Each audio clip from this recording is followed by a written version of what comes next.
গোপালগঞ্জে জাতীয় নাগরিক পার্টির পদযাত্রা ঘিরে দিনভর দফায় দফায় হামলা, সংঘর্ষ, ভাঙচুর ও অগ্নিসংযোগের পর রাত থেকে চলছে কারফিউ। তুমুল সংঘর্ষের পর আতঙ্ক ছড়িয়ে পড়ে স্থানীয়দের মধ্যে। এদিকে পুলিশের উপর হামলা, গাড়িতে অগ্নিসংযোগ সহ দফায় দফায় হামলা, সংঘর্ষে জড়িতদের ধরতে অভিযান চলছে বলে জানিয়েছে আইন শৃঙ্খলা রক্ষাকারী বাহিনী। বিভিন্ন গণমাধ্যমে প্রকাশিত তথ্য মতে এরই মধ্যে ২০ জনকে আটক করার কথা জানিয়েছে পুলিশ।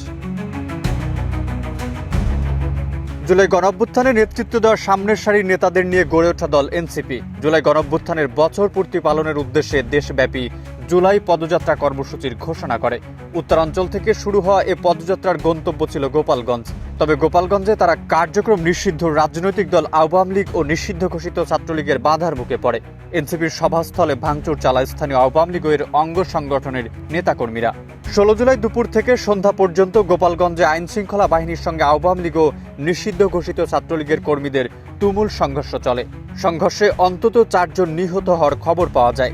এনসিপির কর্মসূচি ঘিরে মঙ্গলবার থেকেই গোপালগঞ্জ শহরে উত্তেজনা বিরাজ করছিল। গোপালগঞ্জের এমন সংঘর্ষের খবরে দেশ জুড়ে প্রতিবাদ মিছিল করে এনসিপি সহ বিভিন্ন রাজনৈতিক দলের নেতারা। এমন সংঘর্ষের পর শহর জুড়ে কারফিউ জারি করে আইন শৃঙ্খলা বাহিনী। শুরু হয় যৌথ বাহিনীর অভিযান।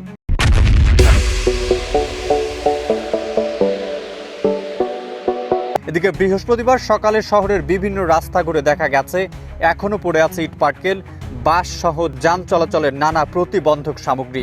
জরুরি প্রয়োজনে যারা ঘর ছেড়ে বেরিয়েছেন তাদের চোখে মুখে দেখা গেছে আতঙ্কের ছাপ। জানতে চাইলে পুলিশের একাধিক কর্মকর্তা জানিয়েছেন, গোপালগঞ্জ শহরের আইন শৃঙ্খলা পরিস্থিতি এখন স্বাভাবিক আছে, তবে পরিবেশ কিছুটা থমথমে। কারফিউ বলবৎ আছে। গতকাল সন্ধ্যা থেকেই গোপালগঞ্জে বিশেষ অভিযান পরিচালনা হচ্ছে। সেনাবাহিনীর অধীনে এটি পরিচালনা করছে পুলিশ ও অন্যান্য আইন শৃঙ্খলা বাহিনী।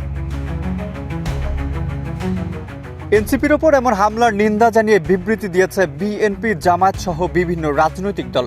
রাজনৈতিক বিশ্লেষকরা বলছেন, জুলাই অভ্যুত্থানে আওয়ামী লীগের এমন পতন দলটির নেতাকর্মীদের মনে ক্ষোভের জন্ম দিয়েছে। আর তারই বহিঃপ্রকাশ গোপালগঞ্জে এনসিপির ওপর হামলা। এই হামলায় লাভবান মোটা দাগে এনসিপি।